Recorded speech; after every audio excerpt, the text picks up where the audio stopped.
Good morning. Today I wanted to give you a quick tour of our winter crops greenhouse. We are through most of the heat of the summer and it's time to start planting our winter crop.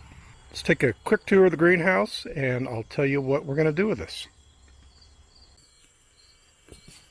If this is your first time watching some of our videos, we're standing in a greenhouse here that is 20 foot by 45 feet long. And we have a 95-ton rock heat sink that's underneath the soil in this greenhouse. That rock is 4 feet thick and it is just inside the footprint of the greenhouse. We pull air off the peak of the greenhouse and push it with a fan down through that rock and return it back up on the other side there. This will be our first winter using it, and we're going to test it out and share the results with you. The majority of the summer stuff is out of the greenhouse. We are getting ready to transition over to the winter crop. We do have squash here and tomatoes that are not cold hardy that we're going to leave in here. We're going to see how long we can get them to grow here in Missouri inside this geothermal heat sink greenhouse. In addition to the squash and the tomatoes, in our 4 30-foot beds, we are going to grow celery, kale. We're going to grow Malabar spinach. It is a vining spinach that will grow in the heat of the summer. Well, hello there, honeybee. We just caught a couple of swarms recently and have honeybees on our property again. Hello there, little lady. Anyway, back to the spinach. It is a vining spinach and it will continue to grow in the heat of the summer. It does not bolt. I'm pretty excited to give that a try. I'm going to have regular spinach, chard. We've already got some chard growing here. It's what you're looking at now. Of course, we do have kale down there. I'm going to grow a little bit more. Beets, collard greens, we're going to grow broccoli and cauliflower. In addition to that, we are going to grow a few herbs like basil and parsley. The green beans, they're looking kind of rough, but they're still producing. Got a wall of green beans here. I'm going to let these go a little bit longer too. Big old spider. Here's the kale that is going to stay and continue to produce for us, but I'm going to add a little bit more and a different variety there next to it. These hoops that you see here, you can put a row cover over them to keep the insects off of it in the summer, or you can also put plastic over it.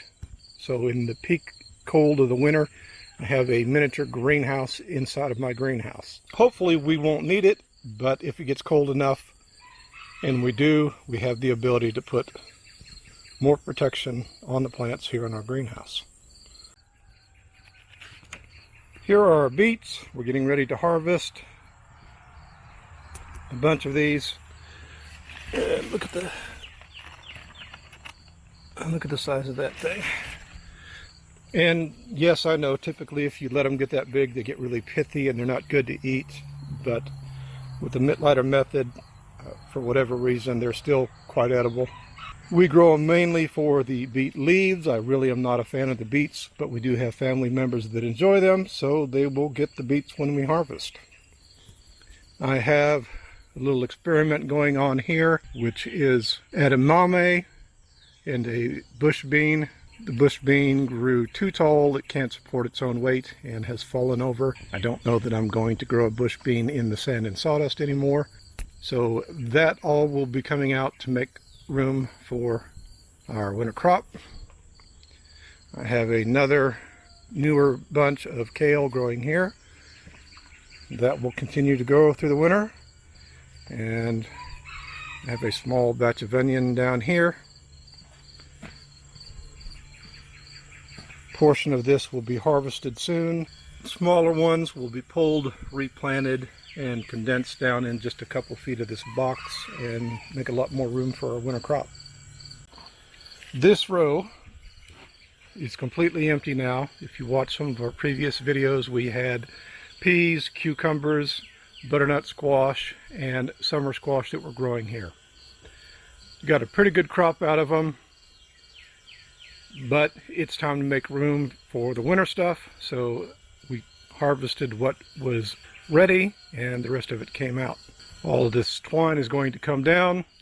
The soil preparation for the sand and sawdust that's in it is going to occur, and we're going to start putting seedlings in here probably in the next week.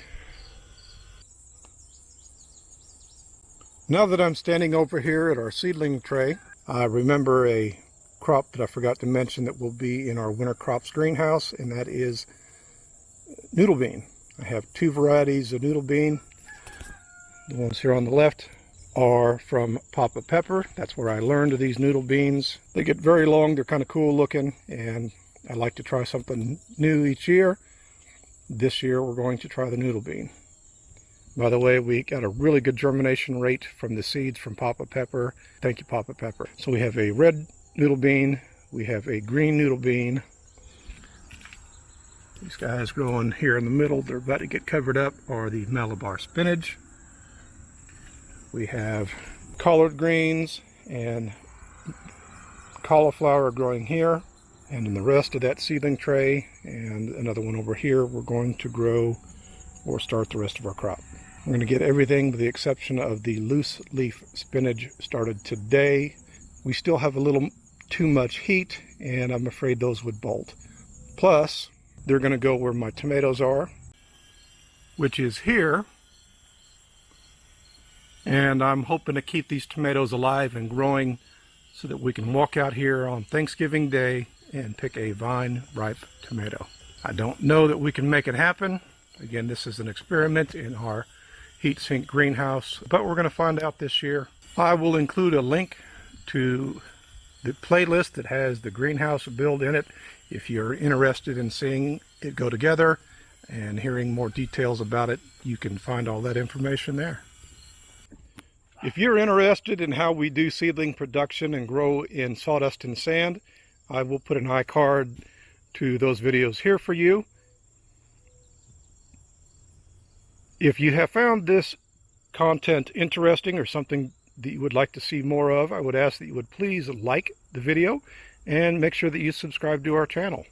In the coming weeks, you're going to see more videos on the heat sink greenhouse as our winter crop come together and start getting transplanted in there. This winter we will have video showing our successes and failures out there for anybody that's interested in trying to do something like this. Again, if you are, make sure that you are subscribed to the channel so that you get notifications of those greenhouse videos when they release. Thank you for watching, and happy gardening.